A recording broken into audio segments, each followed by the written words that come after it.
यह कहानी है एक ऐसे जननायक की जिसे विरासत में रोशनी नहीं, तन्हाइयों की विरासत मिली, लेकिन उसकी रगों में बहता था जुनून, और उसी जुनून के दम पर उसने जमीन से उठकर आसमान को छू लिया। जमीन पर कई बादशाह हुकूमत करते आए हैं, पर उसने राज किया लोगों के दिलों पर। हालात की आंधियों से उठा एक सच्चा राजा। काफी मिलती जुलती लगती है ना ये कहानी, लेकिन ये कहानी है राहुल गांधी की।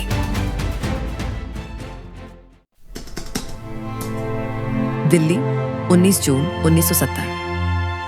एक बच्चा इस दुनिया में आया, नाम रखा गया राहुल गांधी। पर यह कोई आम जन्म नहीं था। उसकी दादी इंदिरा गांधी, पिता राजीव गांधी, मां सोनिया गांधी और परदादा जवाहरलाल नेहरू राजनीति के इतिहास में एक लंबी कड़ी। 4 पीढ़ियों का नाम और जिम्मेदारी राहुल की जिंदगी का हिस्सा बन गए। लेकिन 1984 में उसकी जिंदगी का पहला बड़ा झटका आया। अक्टूबर की सुबह, गोलियों की आवाज, दादी की हत्या, दंगे, जलती दिल्ली।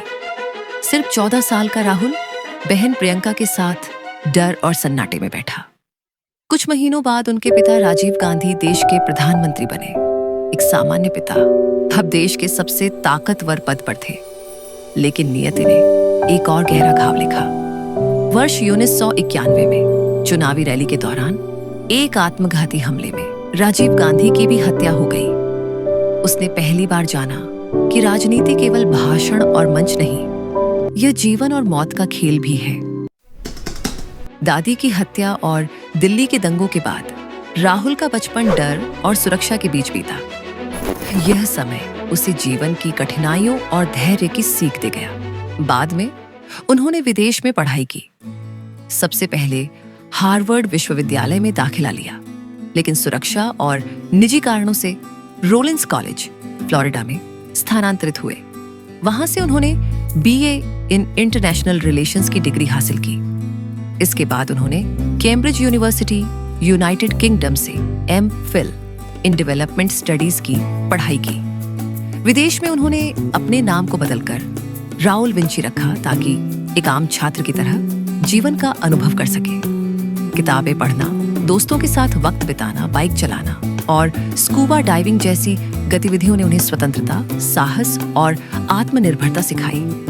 इस दौरान उन्हें एहसास हुआ कि पहचान केवल नाम या वंश से नहीं बनती, बल्कि आपके कर्म और मेहनत से बनती है। विदेश में बिताए ये साल राहुल के सोचने और समझने के तरीके को बदलने वाले साबित हुए।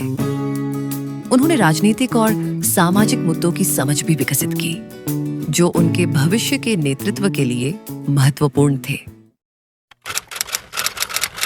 2014 का लोकसभा चुनाव राहुल गांधी और कांग्रेस के लिए कठिन दौर था। कांग्रेस को ऐतिहासिक रूप से भारी हार मिली और नरेंद्र मोदी की अगुवाई वाली बीजेपी सत्ता में आई। राहुल खुद पार्टी अध्यक्ष नहीं थे, लेकिन विपक्ष की उम्मीदें और आलोचनाएं सीधे उन पर टिकी थीं। सोशल मीडिया और मीडिया में उनका मजाक उड़ाया गया, उन्हें पप्पू कहकर ट्रोल किया गया और मीम्स उनके हर कदम का हिस्सा बन गए। कई बार उन्हें केवल राजनीतिक वंश का सदस्य माना गया, न कि एक मेहनती और सक्रिय नेता। लेकिन राहुल ने हार को सीख और ताकत में बदल दिया। संसद में उन्होंने किसानों की कर्ज माफी, महिलाओं के अधिकार, शिक्षा सुधार और गरीबों के मुद्दों पर लगातार बहस की।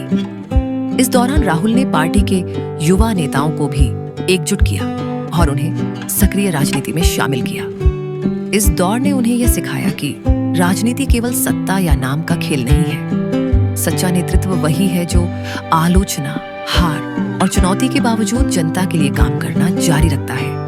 2014-2019 का यह समय राहुल के लिए संघर्ष, सीख और अनुभव का दौर था, जिसने उन्हें एक मजबूत और संवेदनशील नेता बनाया। 2020 में राहुल गांधी ने शुरू की भारत जोड़ो यात्रा। कन्याकुमारी से कश्मीर तक पैदल लगभग 4000 किलोमीटर की यात्रा। यात्रा का उद्देश्य था देशवासियों से सीधे जुड़ना और उनकी समस्याओं को समझना। राहुल ने किसानों, महिलाओं, छात्रों और आदिवासियों से बातचीत की।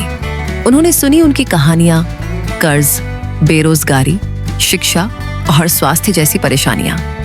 इस दौरान उन्हें तेज धूप, बारिश और ठंड जैसी कठिनाइयों का सामना करना पड़ा, लेकिन उन्होंने हिम्मत नहीं हारी। हर गांव में जनता से मिलने और उनकी समस्याएं जानने के लिए उन्होंने समय निकाला। भारत जोड़ो यात्रा ने राहुल की छवि को संवेदनशील, मेहनती और जनता के करीब रहने वाला नेता साबित किया। ये दिखाता है कि असली नेतृत्व जनता के जीवन को समझने और उनके साथ समय बिताने से बनता है। 2023 राहुल गांधी के लिए व्यक्तिगत और राजनीतिक रूप से चुनौतीपूर्ण साल साबित हुआ। इस साल उन्हें एक मानहानि केस में दोषी ठहराया गया और उनके सांसद पद और जिम्मेदारियों को लेकर चर्चा शुरू हो गई। यह खबर राजनीति और मीडिया में तेजी से फैल गई और कई लोगों ने उनकी छवि पर सवाल उठाए। हालांकि राहुल ने इसे अपने लिए सीख और अनुभव का अवसर माना। उन्होंने कोर्ट के फैसले का सम्मान किया और कानूनी प्रक्रिया में पूरी तरह शामिल रहे। कुछ ही समय बाद न्यायालय ने राहत प्रदान की और उन्हें संसद में अपनी जगह वापस मिली। इस कठिन दौर के दौरान राहुल ने लगातार जनता के बीच रहने का प्रयास किया। उन्होंने किसानों और ग्रामीण इलाकों में जाकर उनकी समस्याओं को सुना, युवाओं और छात्रों के लिए शिक्षा और रोजगार के मुद्दों पर चर्चा की और महिलाओं के अधिकारों और स्वास्थ्य सुधार के लिए आवाज उठाई। संसदीय बैठकों और समितियों में भी उन्होंने सक्रिय भूमिका निभाई और पार्टी के युवा नेताओं को नेतृत्व सिखाने में मदद की। इस अनुभव ने उन्हें और अधिक सक्षम, समझदार और संवेदनशील नेता बना दिया। राहुल ने जाना कि राजनीति केवल व्यक्तिगत संघर्ष या मंच की बातें नहीं है, बल्कि जनता की सेवा, जिम्मेदारी निभाना और कठिन परिस्थितियों का सामना करना भी असली नेतृत्व है।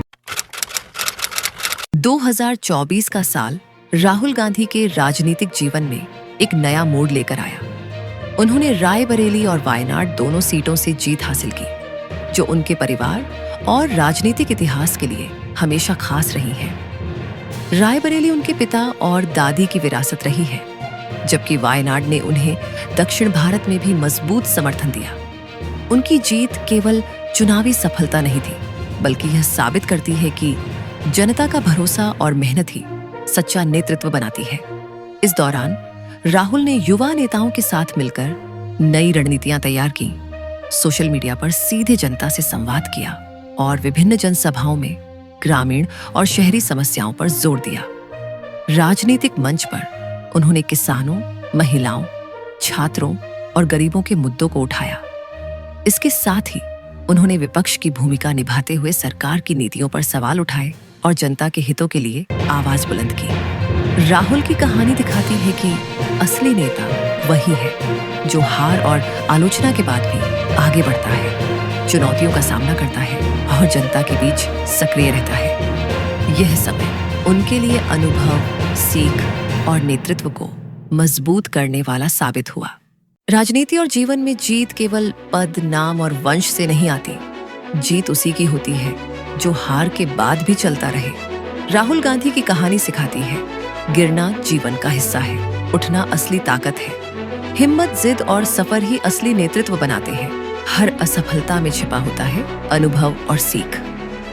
सच्ची ताकत हार के बाद उठने और चलते रहने में होती है। अगर आपको ये वीडियो पसंद आया हो तो लाइक, शेयर और सब्सक्राइब जरूर करें।